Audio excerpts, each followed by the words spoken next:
Well, hello, everybody. Welcome back to Aquarius Rising Africa. Happy Wednesday, and I hope you're all having a fantastic week. And yeah, we are freezing here, but still surviving. Anyway, so yay, I'm super happy to have with me again, a year later, actually, Chris Laterreur, all the way from Canada. And Chris was on the show a year ago, actually. I do believe his first interview with us was on the 5th of August last year. And then we did an interview with him 12th of August last year, which is the anniversary date today, because that is actually the day that he was on the Montauk chair, and literally Montauk through the Monsters, I think they were called, or Montauk Monsters, was closed down. And Chris was codenamed Duncan Cameron. And I know there's a lot of controversy about that topic, but hey, you all know who I support. Anyway, and we're going to be chatting about that. And then, of course, we're going to be talking about the MAID program in Canada. That's the assisted dying program. Wow. I mean, I've just actually been doing some research on that and checking out a few of the stats on that. And it is absolutely terrifying, actually. But we're going to be talking about that as well. So, yay, without any further ado, taram. Hello, Chris. Welcome back. How are you? I'm good. Thanks for having me on your show again. That's cool. Yeah, it's very cool to have you back. And yeah, as I was saying earlier on, I'm actually just going to pop up. I see Morna's put your playlist on. I don't know what that is really in playlist. Okay, so, and yeah, because we had you on a year ago, you shared with us your story on Montauk and your experience there as a young boy, and obviously going all the way through to your adult life and the traumas and the way you've been targeted throughout your life as well. But I want to invite our viewers, if you haven't watched Chris's previous, yeah, that's what it is, Chris's playlist, um, on Aquarius Rising Africa. There it is. We've just popped it up. Mornay's put it in there. We've done previous shows with Chris, and we go quite in depth into Historia. So we're not going to be watching, we're not going to be hearing Chris's full story today, but we are going to be recapping on especially 12th of August last year, 1983. That's how many? That's 23 years ago, right? Am I right? 43 23 years. years ago. 43 years Wow. ago. Yeah. Okay, well, Chris, I want to maybe just ask you if you can just give us a little recap just for our viewers on your experience there, and specifically 12th of August, 1983. Maybe you want to just share with us what that was Sure. about for you again. Well, for the people who don't know me, I was part of the MK Ultra project that was going on. That was called the Monarch project, and I was sent to Montauk, like to do some testing there on a special chair, the Montauk chair. And yeah, that's the 12 August 1983. That's the day that a bunch of us got liberated from there, and the monsters came out of a portal and started destroying the base and killing staff. The military actually abandoned that base and sealed all the entrance and all. They filled it out with water after this. Wow. That's the inspiration for the story of Stranger Things. So It's so crazy how they've taken that experience, and I've no doubt there would be other kids as well, that were on the Montauk chair and spliced so many of these, like taken the kids' trauma, I guess is what I'm saying, and have turned that into the Stranger Things series, where it's this amazing series that everyone has been going crazy about for years now, right? But at the end of the day, I think few realize that that's been based on the torture of young children like yourself. Maybe Yeah, if you don't mind, you can walk us through again 12th of August 1983 for you. And, as I was saying, the whole Duncan Cameron, I know there's a lot of controversy around that. And it doesn't say you all know our support on this story. But if you can talk us through how that was for you and the fact that you, in fact, were and are code name Duncan Cameron. yeah. Um, Talk us through that. Well, actually, when we were brought to Montauk, we knew we could be interrogated. The place would be hard, and like we were like they warned us about it. They gave us those code names to use there if we were interrogated to use. So that's why I had like Duncan Cameron, like my buddy Steve had Pedro de Montoya, and yeah, the two others had their two other names to practice during the 6 hour drive to Montauk.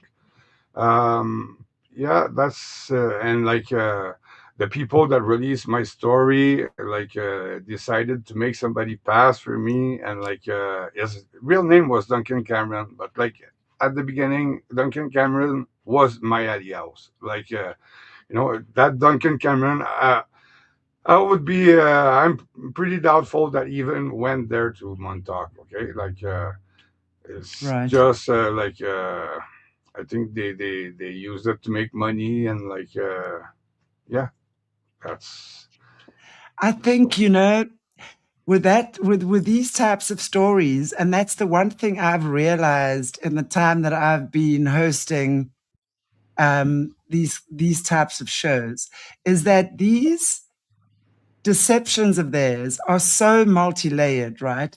They will, and it's like, I know a couple of years back we were also interviewing Tom Althouse, who was the Matrix guy, basically, and how they would put his face or certain times or his birth date, whatever, and flick that up in certain parts of the movie, for example, right? And I know they've done that with you as well in certain parts of that. So it's not just what the public sees. And that's what we need to realize is that, you know, they've watched you guys on timelines. They watch you before you even born, right? They observe these things. They know exactly what they looking for, if you know what I'm saying. So they know exactly how, when the time comes to betray, deceive, break you down, get you into a low vibration. And because they've been manipulating you for so long, they know exactly what your trigger points are, where to trigger you, how to trigger you, and literally how to keep you in that lower vibration. Right. So, and I think that is something we need to realize. And I say that with intent because this whole, and I'm taking the example of Duncan Cameron's story. They've given it as that, but the whole Duncan Cameron thing is so multi-layered. And that is your code name. And that was who you were and are on the 12th of August 1983 on the Montauk chair. So yeah. take us to the place that you were on the chair, the time that you were placed on the Montauk chair on the 12th of August. What happened? Like, talk us through the whole scenario. Yeah, well, that time I was sent to Montauk. Like we arrived in the middle of the night. Like we got down a hatch, probably 30, 35 feet down, and like we had to get undressed in our underwear, and they were dosing us with LSD, and like I'm talking, I was 8 years old, um, just to like scare us, like in our cage, because they were putting us in cages, and yeah, like they were traumatizing us, they were beating us, all kinds of stuff that happened there that was really crazy. Like uh, I saw a kid that was hanged by a foot and like draining in the pan. Um, and they left him on the corner of like a row of two row of cage, like the cell on the so like yeah, there were a lot of stuff that was like crazy there, and it was dark. The guards were wearing masks to come and do their round, and like they were picking up kids. They were like bringing them to the open room, and like you never knew which one, because like they were doing tours. So yeah, and they were bringing us at the open room. In the open room, there were a guy with a cattle prod that was like making us face the wall and look the wall, and we couldn't turn around to look like what was going on because like the other kid was getting like a waterboard and like reanimated, and like cause they were waiting till we drown, and after like they were like getting the water out, and after they were putting us back in the bucket, like it just that was the I think the shot that was making us like really like separate from her, like Dissociate. dissociate. Yeah. So and like we were all hearing this, and we all wanted to check, and like zzz, zzz, like around her. So yeah, that was the and like the guards were on LSD too. They were laughing. They were having a blast doing this to us. So yeah, it was vile people, like um yeah, that's like at some point they brought a pig in there, like and in the middle of the alley of a cage, and they started like butchering it, but like slowly so that he would like squeal. But like a pig that squeals in a tunnel, like the sound of this is like wow, like like And that when you're on scared. LSD, and when you're on Yeah. LSD, wow. So yeah, that's like oh yeah, that was nuts. So, Was that like what they did before? Was that the type? Was that the type of traumatizing they did before you were put on the chair? So yeah, once you were traumatized to that extent with LSD, still high on LSD, they then put you on the chair, right? yeah. They were letting me like in my case, like at some point I saw one of the guards that had a mask, and like I went and said, "Hey, I recognize you. I was on acid." So like I don't know why I said that, but he started beating me up and like, kicking me and punching me, and like he knocked me out.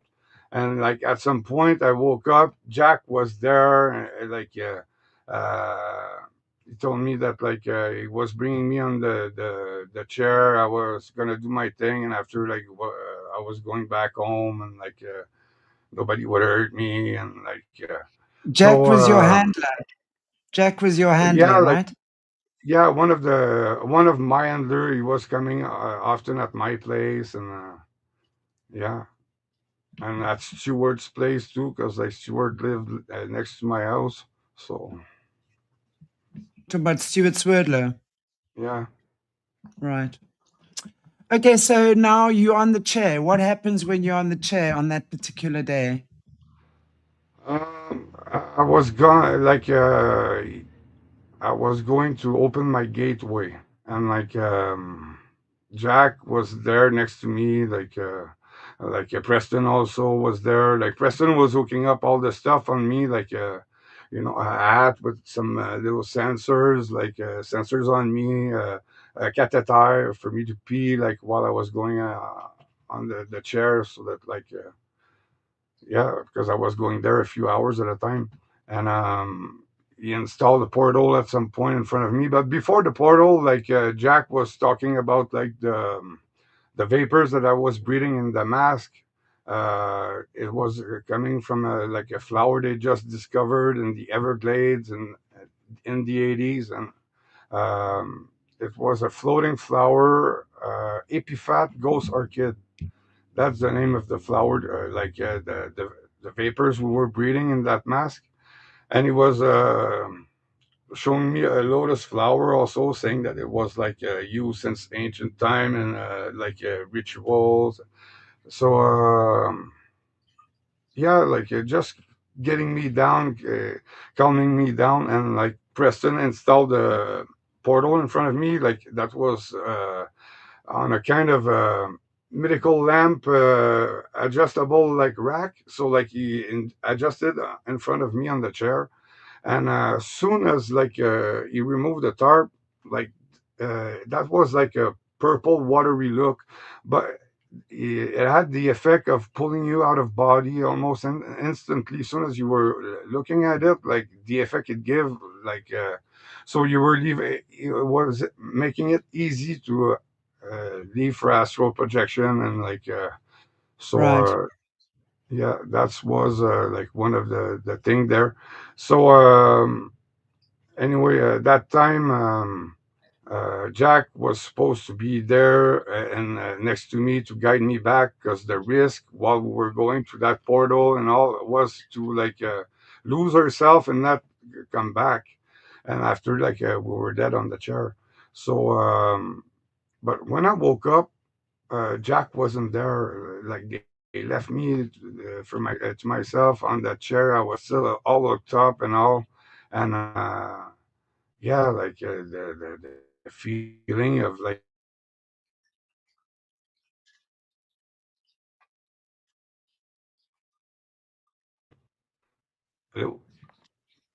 yeah, so it cut out. The feeling of astral projection, like like you're super comfy, don't feel anything, like you're like in the softest space there is. To come back to the glorious place in hell, like like not knowing if like my my friend, the one that was always twin with me, was still alive, because like I tried to talk to him, like, and he wasn't answering, and so and yeah, like not knowing if I was gonna get like like dispose like the other kid, and so yeah, like the panic, and like I had for reflex thinking about my safe space home, and my safe space home was like I had like sticker album with like glow in the dark stickers, okay, and like I had a white hospital blanket that I was like making a dome with, and that was my little light at night when I was going to bed. And I thought about this, but at some point there's uh, a round of light that started getting bigger, bigger, and bigger on the wall, and like the monsters of my collection, sticker collection, came out one by one, like and the portal of light was like closing back, and it was reopening for each monsters, and like those monsters like killed some staff, they destroyed a part of the base there. So yeah, that's Wow. the base of it, like so. That's so interesting because, and I want to just recap because what you're saying is that obviously I would imagine as a child going through this abuse on a daily basis virtually, your safe space was at night in your bed under your little hospital blanket with your glow in the dark stickers. And these Yeah. stickers were the monsters of whatever your sticker collection was, right? So, and it's interesting to me that on that day, especially after you'd been traumatized so much, you're on the chair and then they put the portal there for you and you go into that safe space and immediately you imagine your safe place to be with your sticker collection. And suddenly, next thing, boom, your sticker collection literally comes alive and enters through this portal and literally saves you. I Yeah. mean, The other this is kids. Yeah. yes, and the other kids, because what you're saying is that those monsters literally destroyed the base. They destroyed the some of the people working at the base, and they literally saved the kids. So maybe you can. What were the monsters? Who were the monsters? Can you tell us who they were or what you saw? what you Yeah, remember coming through there? yeah, like it was like they were like human size, but like like my sticker collection, like I had like a werewolf, um, Frankenstein, Swamp Man, and the Mummy, the Bride of Frankenstein, and Dracula. Like that was a little sticker kit. Like that was toys that were for sale in those years, and yeah, that's what I that's really what I That's, thought about. Like, you yeah, know, that is so incredible because to me, that just shows, how it doesn't matter what shape or size your angels will take or form, your angels will take. But that was what you found your safe place in as a child. And that is how your protectors came and revealed themselves to you, which is absolutely incredible. I can well understand why your voice on this topic has been so silenced, because it's these things, that when we understand the trauma, and yes, especially when we're working with survivors and we're listening to you guys' stories, it's amazing to see how often we hear how God Most High will come and just offer you comfort, break whatever traumatic situation you might be in. And this is just another one. So, what happened then? What happened when they were coming in, once they came in? And maybe just talk us through what happened just well, after that.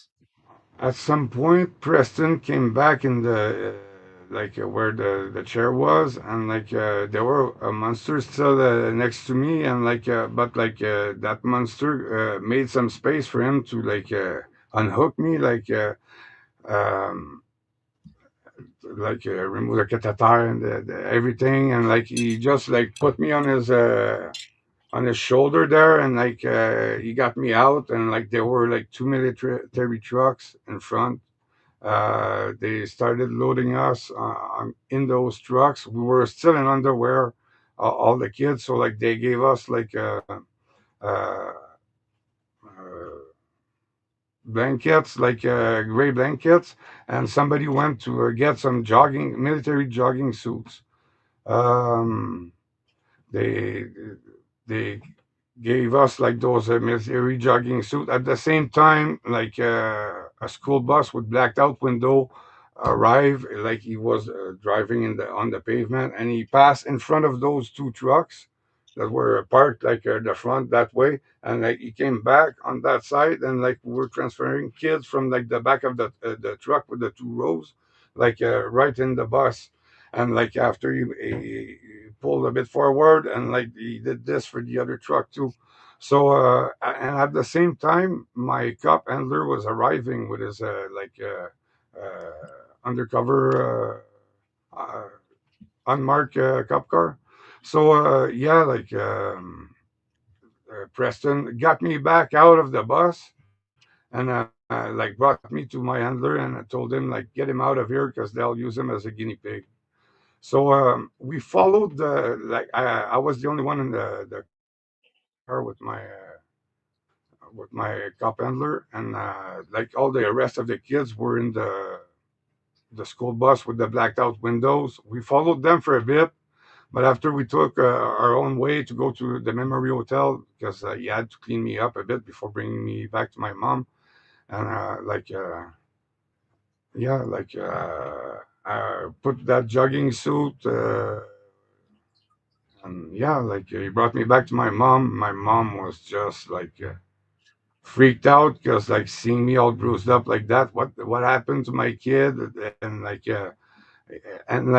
he was he didn't know what to say because he was saying that she was lucky that he didn't know where the other went, all the others went.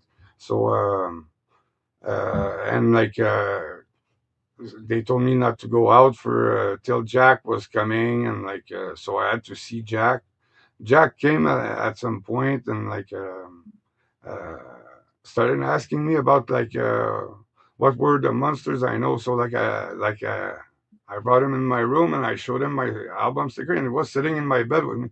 But like that time, like Jack, like had like a 2 minute, like not knowing, like disturb, and that was a guy that was hard to disturb. Like he always had like a shot in advance kind of thing. But like yeah, like that time, like he didn't know what to say, and like at some point he said, "Oh, yeah, well, that's not good to go to bed with that. Like, I'll bring you a lamp, okay?"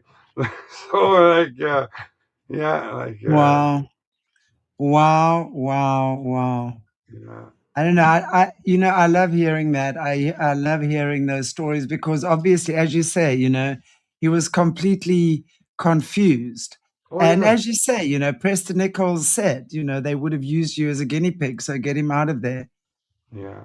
Because I Wow. think there were worse people than Jack and like and Preston, like the people that were like paying for this and all, like them, like there's no limits, like so. If you take yourself back to that day and, from where you're looking at now, and if there's something that you'd maybe like to, I don't know, if there's something you learned from that day or whatever it might be for you, what would that be for you that you would like to share with people just from that particular day? Well, when you're conditioned to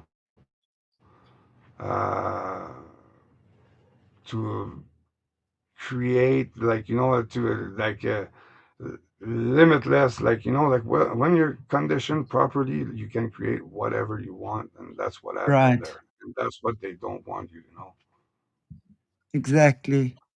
Exactly. Exactly. Wow. Well, I'm glad you're here. I know that you've had a lot of issues um, trying to stay alive over the years. And I'm very grateful that you're here and that you're still alive and that you can share your story. And I just want to share with our visitors, with our viewers as well. Chris's website is scrolling down at the bottom, terra@montauk.com. It's also the name of his book, which is his sworn testimony, right? Yeah, Or noted, yeah. yeah, And it's it's a his affidavit, notarized sworn statement. notarized sworn statement. So it absolutely will give you all the details of Chris. And I must say, I've actually read that, and you're very uh, transparent, I have to say, in that testimony, and I appreciate that. However, I would like to just say, so any of you would like to grab a copy of Chris's book, it's available on his website. But Aquarius Rising Africa will sponsor 3 copies of Chris's book. So any of you would like, if you would like to grab a copy of Chris's book, the first 3 emails, I I'll do will. 3 too. So there's 6. Thank you. So for you guys who would, anyone would like to read Chris's testimony, please just email me, Chantelle Mayberg, as my name is spelt, or one word at gmail.com. So please let me know and we'll let you have a copy of Chris's book. It's important, it's really, really important that we can get this, these are the stories, I say this all the time. The voices that are being suppressed, these are the voices that are being suppressed, that have got these incredible stories like you have to tell. And this is what they don't want us to know. And they create this huge, big psyop around Montauk and what have you, because they've been trying for decades and decades and decades, torturing kids um, for their obscene purposes, right? Yeah, Ah, so it's really is, and as you say, we don't have to be tortured to that extreme to find that which is already within us. yeah, We just have to know that it's already there and find our way to unlocking those amazing gifts within us. So thank you for sharing that. Anyway, we were talking about the MAID program in Canada. Wow. That's I mean, bad. we were chatting about it for a little bit, just the beginning of the show or off air. I want to just give you guys some stats on this, okay? Because it's freaky. So let's look at this. In 2017, the first full year of legalized medical assistance in dying, MAID, Canada recorded 2,838 MAID deaths. By 2022, that's 5 years later, 13,241. That is an increase of 366% in 5 years of suicide, Assisted. Yeah. assisted suicide. But I want to just read some of the stuff here because it is so important. In March 2024, Canada was set to become the first country on earth to offer state sanctioned death for people whose only condition is mental illness. They delayed it at the last minute, not because they needed to train more assessors. Now, think about what we're saying here.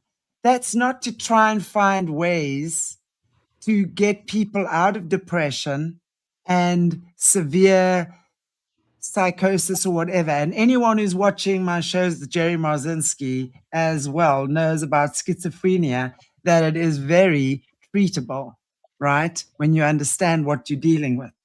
Again, so they're not training people to help you. They're training people to go in the direction of taking the syringe.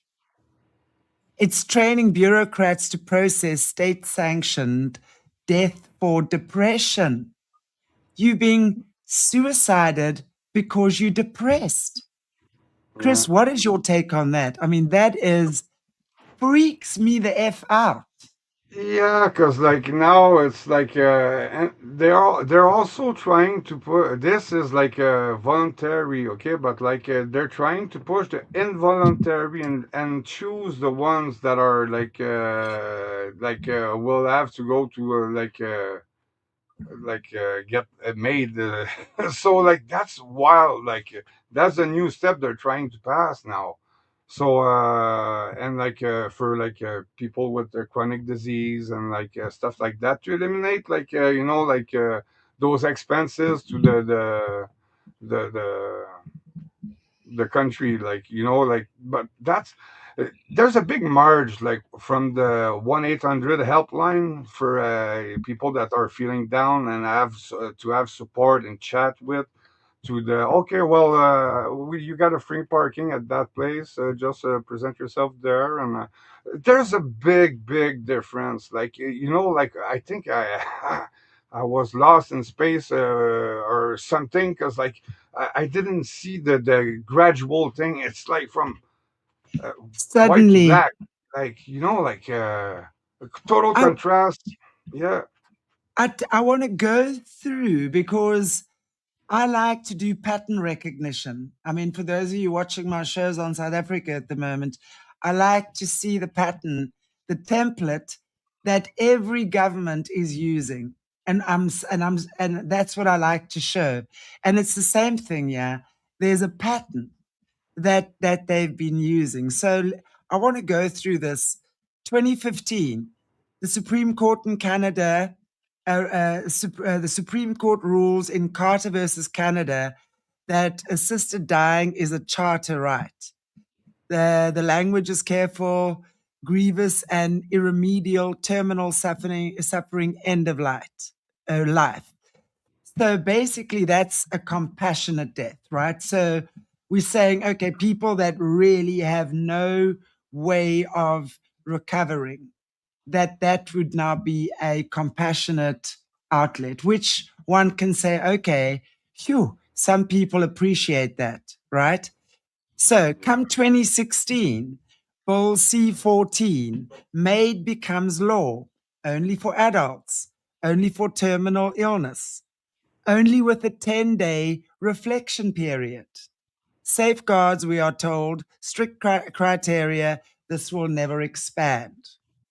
2021, Bill C7.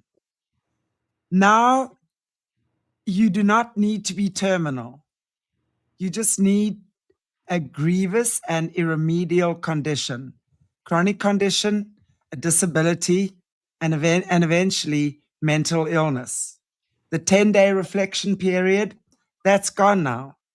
One of the two independent witnesses who had to be with you, obviously, when you're going for the consultation, right, can now be a paid professional.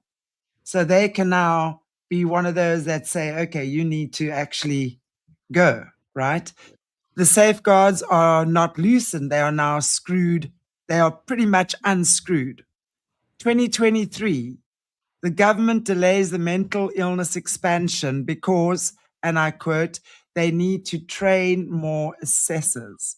Not because they thought, hey, maybe killing the depressed is not okay, right? But the intention is to train more staff so we can scale this properly. Now it's becoming a business. Yeah. Now, more and And more people are being encouraged to do this actually, because if you look at a depressed person, anyone who's been in severe depression knows that suicide feels like the only way out. But if you have the right help and the right people and the right support system within a short space of time, that can change, right? yeah, Um, so let's look at what changed between 2016 and 2021. Basically, the pandemic. So the healthcare system buckled. The surgery waiting list stretched to years. Long term care became a political liability, right? Look at this.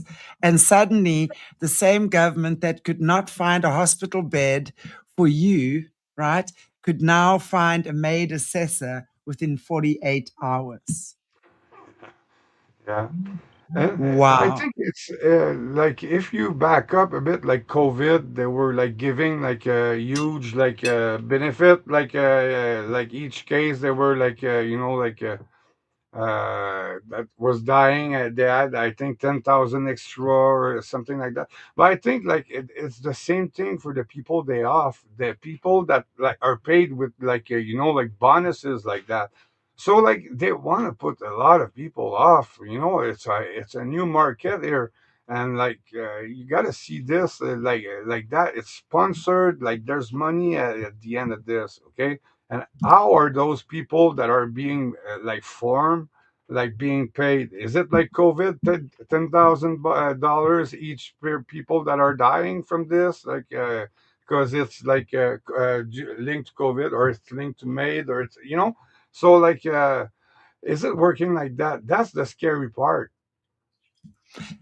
In 2020, the Canadian Medical Association Journal published a cost analysis of MAID. It found, and I'm going to quote, that MAID could reduce annual healthcare spending by approximately $139 million.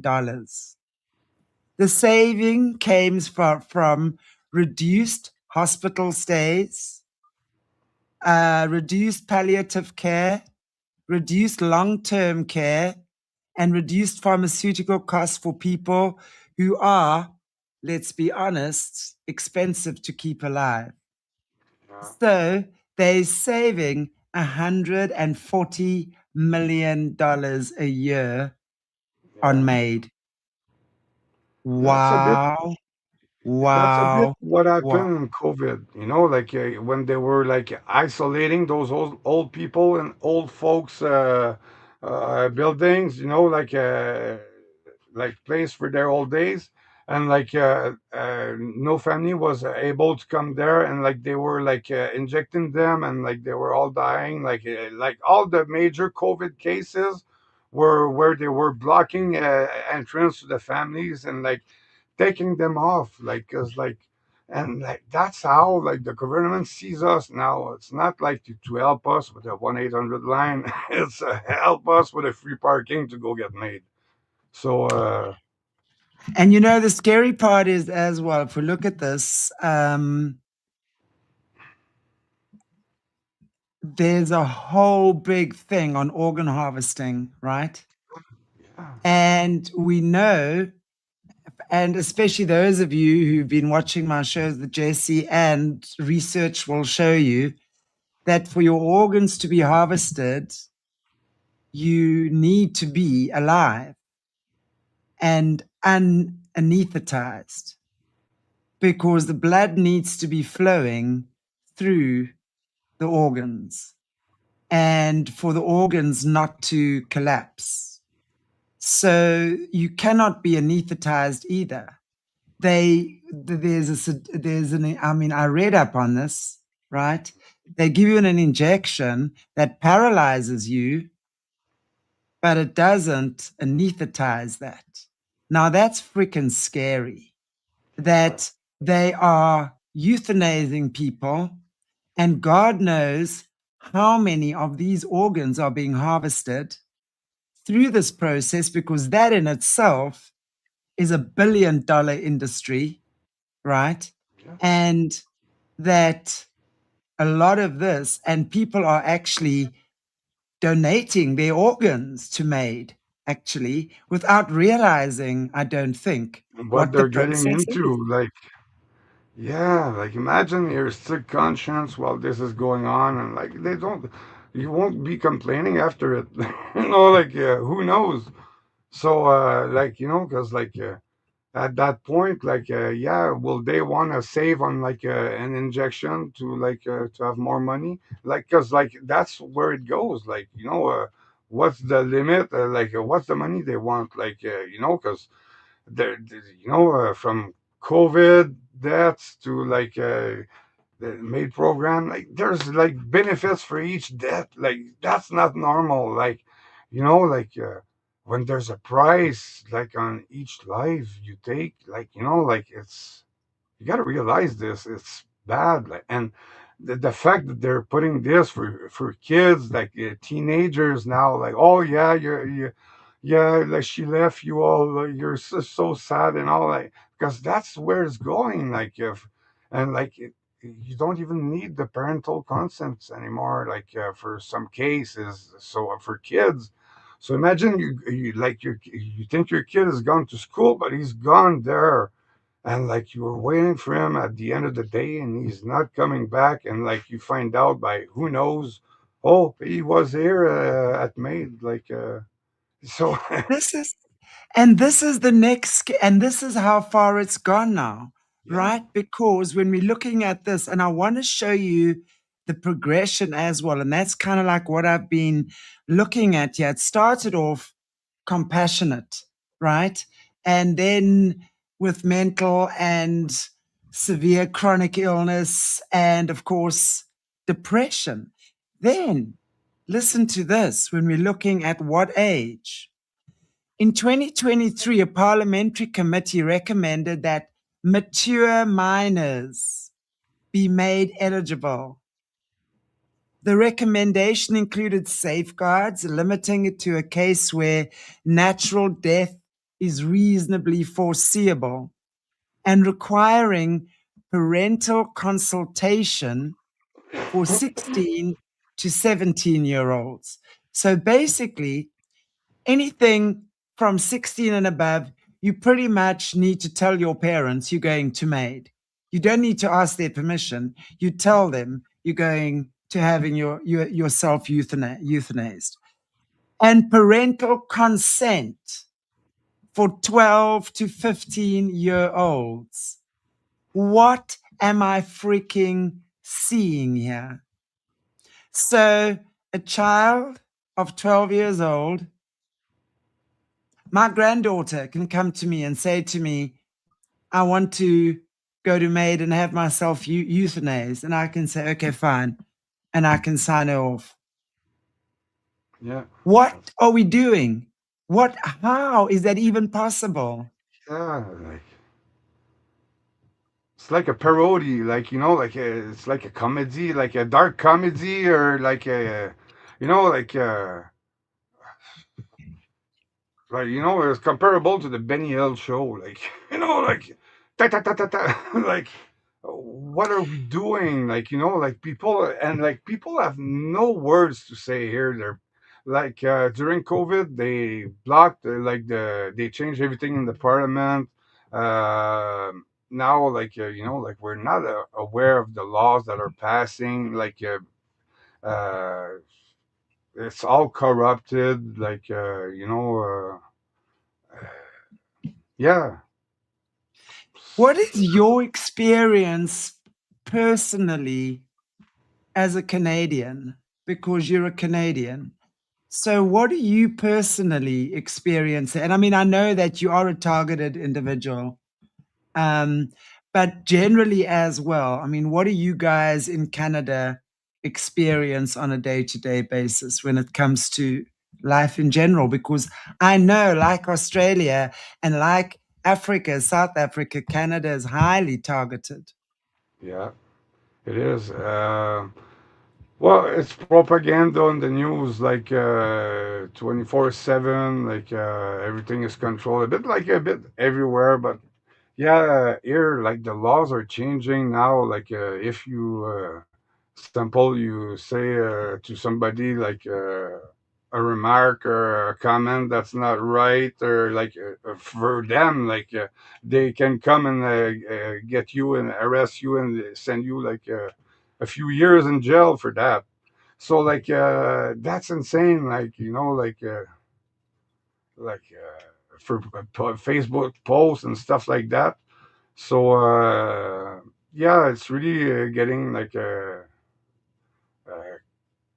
third world country now. Like Canada, was the back up in the 90s, 2000. It was a nice place, good reputation. Like one of the nicest place in the world to live. Now we're in the third world country since Trudeau, and in politics or whatever, Trudeau got investigated for fraud and stuff like that. That's why he had to resign. But who can resign and choose his replacement? It's, talking of stupid stuff. Like who can you're being accused of fraud and of how many cases that so and wait, no, I'll select my replacement, and if he's not from here, he's from another country, he's gonna be your like the fuck. Yeah, Like, exactly. So so it's like a takeover that's happening. We can it see is. the takeover happening. Yeah, it is. And it's all look anywhere in the world, any problem, it's all originating from the same people that think they're better than everybody. When we're looking at Canada, what I've come to understand and realize about Canada, and it's only recently I've kind of started looking more into what's happening there. Um, there's a lot of pedophilia there. There are, and vampirism. Yeah. Like, am I wrong about that? I mean, why does Canada have so many reported vampires? Can you explain that to us? Uh, Probably because the the people in charge of the place are a bit vampires too. So hey, we're talking about ridiculous things, but distributing straw to snort in schools, that's one thing they did here, distributing condoms and straw to for snort, the safe snorting. Like, is there a problem to give this to teenagers? Hey, here's your straw. That's exactly what they're doing. In fact, I was Yeah. actually looking at that earlier. There was an article that I came across a couple of weeks or maybe a month or so back. The safest snorting booklet the safest snorting booklet, Yeah. right? In May 2026, this year, workers from the Canadian Mental Health Association walked into Barrie North Collegiate Institute in Ontario and handed children a booklet. The cover featured a yellow straw and a line of cocaine. The title, Safer Snorting. Inside, the students on inside basically says, use your own equipment, don't share. Add a personal touch to your straw, tape or colored straw, so you can tell yours apart when you're using with friends. Rinse your nose after snorting. Dab fingers in sterile water and sniff until you feel it run down your throat. Switch nostrils to give each side a break. What the fuck am I reading? Yeah, that's I mean, insane. this is what they are advocating to Government is kids. giving this to kids. Like that, the government is paying for this to give this to kids. There's specialist people that are like doing this to like. So like, what's wrong? Like like what is going on? For me, it just shows again this disgusting Luciferian system that we controlled by because for us, normies, and in this case, I do call myself a normie. We choose to create life, right? We choose to give birth and see beautiful things grow and change. But Yeah. this is the complete opposite of that. This is the complete sucking out of life. This is leash harvesting. Taking lives This and is like soul yeah, harvesting. destroying. Yeah, yeah, and they thrive out of this, like like, and it's so absurd, and like, uh, yeah, like, yeah, It's, it's you know, it's like what happened. I remember when I was at school or after whatever, the whole thing is say no to drugs. Everyone, yeah, just there's not even a question that you yeah, say no to drugs. Now they're saying how you must take the drugs. So they're teaching kids how to override their body's natural response to taking poisons because your yeah. body will naturally want to reject that poison that is drugs, right? Cocaine I or wonder, anything else. I wonder if it's not because they legalized the drug and now the government is selling the drugs. So like like the government selling the cocaine, the weed, everything. Like so, like Absolutely. you go in Vancouver, like there's neighborhoods like people are uh, wow, like wildly fucked up, like from all kinds of drugs that they're putting on the market. Like it's sad to see like they're destroying a country like this, like and willingly, and like sacrificing people like this willingly. It's like they get like benefits out of it. So like Yeah. yeah, at some I would point do. like people have to wake up to those absurdity. Like it's not normal. Like there's nothing normal there. They're normalizing this and they're managing the public with this. They're managing children. They're making it seem to show kids that it's okay to take it. Yeah, The government's got your back. We understand if you need that. So just snort safely. yeah, It's and do okay some to little destroy. drawing on your straw. Yeah. Yeah. Make sure Right. your straw's cute.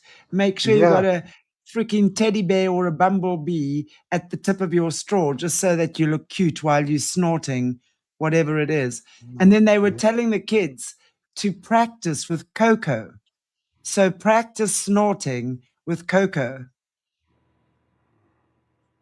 I mean,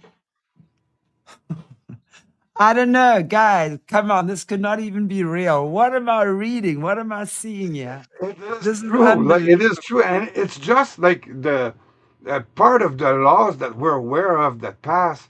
But like, if people were checking what's passing, like since COVID, okay, um, like the laws that are passing, it's absurdities. Like it's like I don't know, like yeah, something's wrong, something's off. Like it's bad, and like it's us Canadians that are like are being affected by that, and like they're like the immigration problem too is another thing, because now like they've let so many people like from other countries, and like no back checking on them, and the place is getting bad because of this now. Like like uh they don't have the same values as us, and like like you're looking for the Canadians now here. Like you go in big cities, like you're gonna see 20 immigrants for one Canadian kind of thing. Like that's the kind of like ratio there is now. Like it's not just like Montreal, it's all the big cities are like that, like pretty much. There's neighborhoods of them. Yeah. I love what Lisa D says, the Guinness pigs, but I think she meant guinea pigs. Yeah. I love that, Lisa D. Yeah. Yeah, and like a bit like UK also is a bit like that. It's part of every country, part of the Commonwealth. Like But it's absolutely the British crown, it's the countries that, I mean, but I think we all bow down to that stinky crown. It's not even a real crown anyway. And it's interesting you mentioning what you talking about the drugs in Canada and the government bringing it in, because I know for you guys who've been watching my channel and the other shows over the last couple of weeks, I've been speaking a lot about what's been happening in South Africa with the illegal immigration and these literally civil war on our streets, right? And it's basically South African. Well, I mean, and it's important. I say black because it is that. That our country is still built on a lot of racial tension. So, it's the black South Africans that are kicking out every other surrounding African country, right? I mean, they've gone to the streets. They're at war. I mean, legal or illegal. If you're a foreigner, you're known as a makwera, which is pretty much the racist word amongst African people to kick out the foreigners. It's pretty much blackface apartheid, exactly 10 times worse. What South African apartheid was doing 50 years ago is what the black South Africans are now doing to other black Africans, which is isolating South Africa from the rest of the world to bring in digital ID. But the other thing that we've seen here is that during this time, the big complaint that the South African have about the foreigners is that they the drug dealers, right? They're always accusing the Nigerians of being the drug dealers. Now, I'm not saying that the Nigerians aren't involved with drugs. Yes, they are, but there's a lot of Nigerians who are not involved with drugs either. But when we think about how these drugs get into the country, it is only through the governments and through the ports. The average person cannot come across the border or through the airports or the train stations or whatever it is, carrying the amount of drugs, right, that are being sold on the streets. These drugs are being brought in through the ports, through the harbors and stuff like that. And it's always the government in this country as well. It's always the government, and it's always the government that is implementing laws and structures that literally destroy the people, right? Yeah, but there's a big difference from like distributing drugs to like going and promote it in school with like your safe straw, and like that's like that's creating the problem, and that's like Of like course. go and try this. Like here's your straw. You already have the straw. Like so, You're like allowed like to.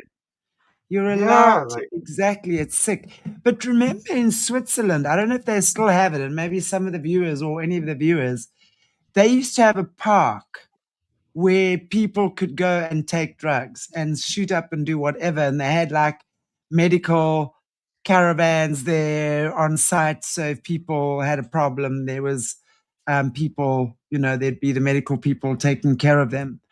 Um, in Canada, what I find interesting is they've also got that park there where these people can do drugs, and it's called Oppenheimer Park.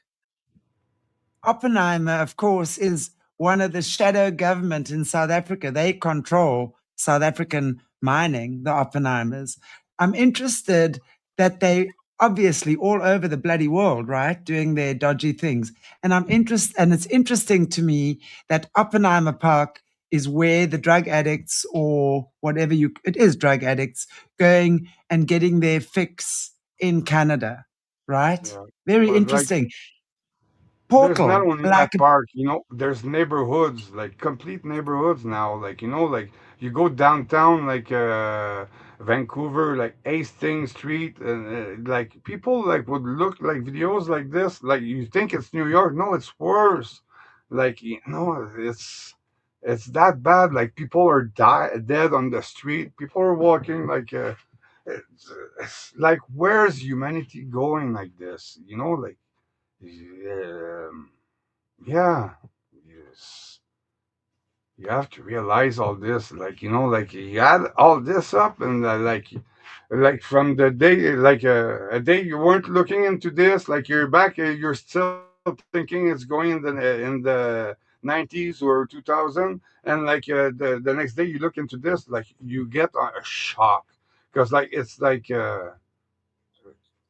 yeah, it's not like unreal, like what the difference, like yeah, erosion. It's yeah, like it's like rot has set in and it's like things are eroding. I mean, I know that we've hit an hour or so now, but I want to just ask you if there's anything. I mean, from you um, being a Montauk boy, and also for those who don't know Chris's story, and please go and check it out if you haven't watched our previous interviews, because there's a lot there. You were pretty much taken in, sold in by your mom at a yeah. young age, although she didn't deliberately know what she was letting herself in for at the time. But I want to just ask you if there are any, just as we're closing and wrapping up, what would be any ideas, tips you have for parents, for kids, um, things that they can look out for? What, just parents and kids, from little kids to what would you have liked a parent or an adult to see and do for you when you were in that vulnerable position as a child? Surprise visit at school is like arrive and like check like who's the welcoming committee, like how you're welcome there, and like you know because yeah, like um in my case, it was going on in a like public school that was bought, financed by the CIA. But like there were still some regular students that was going in that school, but they were like being sent on field trips and like movie days during like those training days. But yeah, like if people like you got kids in like school, and like you want to take time to ask what's going on during the day, like is there any people that go there at the school, like the people that are going to the school, like the adults, and like what are they doing there, and like do they get pulled out of class to go and talk with adults, and like who's those adults, and so that's like the kind of thing. And there's a pattern in the way they're doing this from like the earlier generation of MK Ultra to the newest uh, with the Monarch and all the it's all like sub project from MK Ultra, but it's all related to mind control. And there's a pattern to how this goes on. So yeah, like to invite the parents to look a bit into the survivor stories and like compare, because there's a pattern in the survivor stories. There's always a pattern. There's always the same type of people. So like like it's going on in like the schools everywhere. Like it's not just in Canada and US. Like it's in all the countries. Like they're flaring the kids. They have like people that are trained to go in schools to work there to spot the kids. So yeah, like uh, just to check and like stay stay in contact with your kids. You know, be involved in their lives. Like don't Yeah, them let them too much lose because like they lose the it's probably the lose that like you'll be missing to get them back after. So like absolutely. You know, it's so important. You know, we've done so many shows with survivors and stuff in the past, and it's so important, you know, that we as adults can actually be on the lookout for that as well. You know, when your child starts also changing behavior. And it's amazing because if you as a parent are present enough in your child's life, your child will stay with you. That bond between parent and child will always supersede that between parent and teacher or parent and whatever else, you know, controller. And I think that's really important, you know. Never stop fighting to win your kids back. Never. Even if they are impossible, even if they do give you a hard time, even if they tell you they hate you. Maybe in that moment they do, but that's only because of other stuff going on. But yeah, sure. It starts with our kids, and our kids are so vulnerable. And unfortunately, our kids are vulnerable because they've disconnected us as parents over, they've known just how to disconnect us. We can't blame it all on them. We've also played our role in disconnecting from the stuff we've needed to stay connected in. So, yay. Thank you so much, Chris. I really, really, really appreciate you being here. And definitely we'll have you back for just understanding what's going on in your neck of the woods. You know, we love to stay connected with you and yeah, catch up on different stories about there. If any of the viewers have any info on Canada that we maybe want us to look into, I think it would be nice if Chris and I could do regular shows on what's happening there. You know, that'd be great. yeah, yeah. Cool. Anything you want to just say, wrapping up for us, Uh, Chris? yeah, it's like 43 years I'm out of there today, like, 'cause it's the anniversary of Montauk, so that's pretty cool. And yeah, like I woke up like thinking about this actually, and yeah, like I woke up with a smile, like uh, yeah, if people look into our story, because I'm not the only one that was there, and like yeah, you'll find a lot of survivors testimony, but like mine is really like official, like it's a notarized sworn statement. Statement. Yeah, so I think you'll find this interesting to see like the extent, like it's a wake up call kind of thing, like to read this and like just absorb, like that's what's going on in the 80s. And um imagine today like how it is, like while you say a bit, like like they're distributing safe snort straws, so and like put your little like drawing on it, so yeah, and stickers, so Don't do that. That's what you don't do. You do, and if you see your kid traipsing around with a fancy straw, you know what that is. Don't let them try and fool you. yeah, Wow.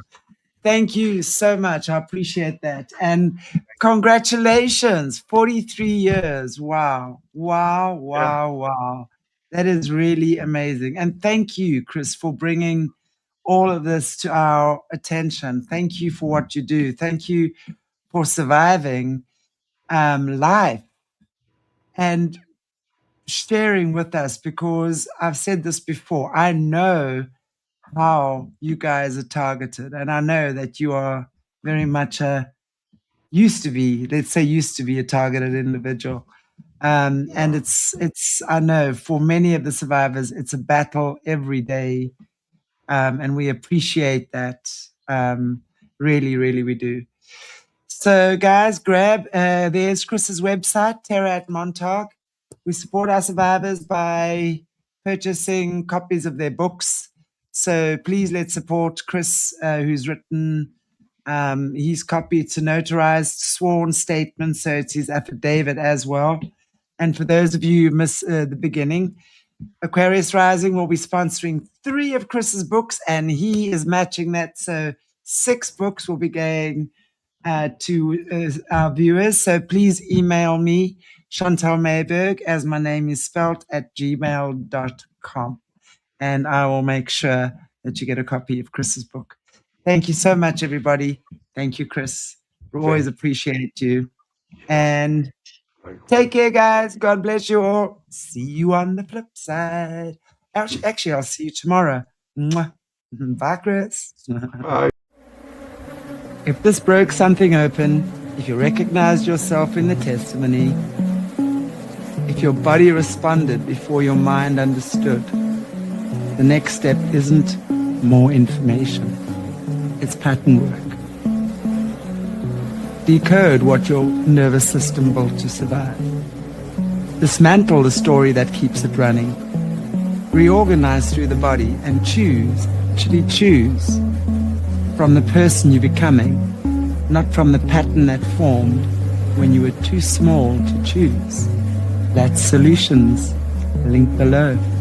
The body is the record. Let's listen.